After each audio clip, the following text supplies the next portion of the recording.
Хочу предложить вашему вниманию очень интересную, но, к сожалению, совершенно неприменимую в российских условиях печь-камин польского производства от компании Koza АБС ДР.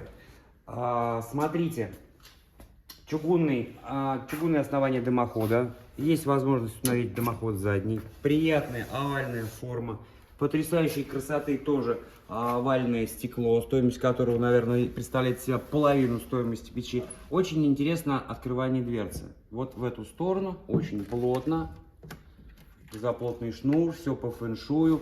Дожиг печных газов. Смотрите, чудеса начинаются уже только с открывания двери. Вот это вот материал, это не шамот и даже не вермикулит. Это какой-то очень хитрый европейский аналог с труднопроизносимым названием акумото.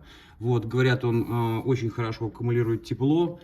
Вот. В чем секрет, почему я сказал, что эта печь не предназначена для России? Посмотрите, здесь нет зольного ящика, хотя есть классник. Для того, чтобы убрать золу, нужно будет его снять, достать зольный ящик руками и вытряхнуть его в ведро. То есть надо понимать, что эта печь-камин предназначена для топки только брикетами из прессованных опилок.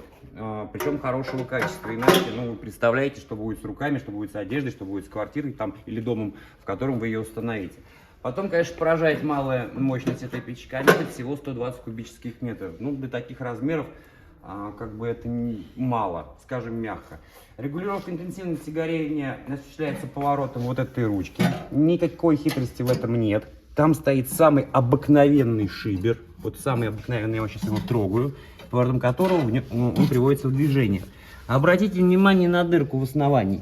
То есть вот этот вот шибер, его можно установить гофрой и подать воздух снизу из-под пола, либо из стены. Здесь, видите, перфорийное отверстие, куда тоже можно подвести гофру с улицы. В общем, в целом интересно, но нам не надо.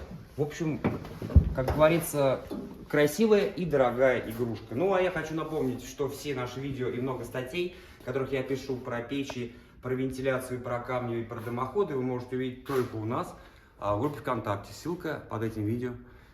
Добро пожаловать и всего вам доброго.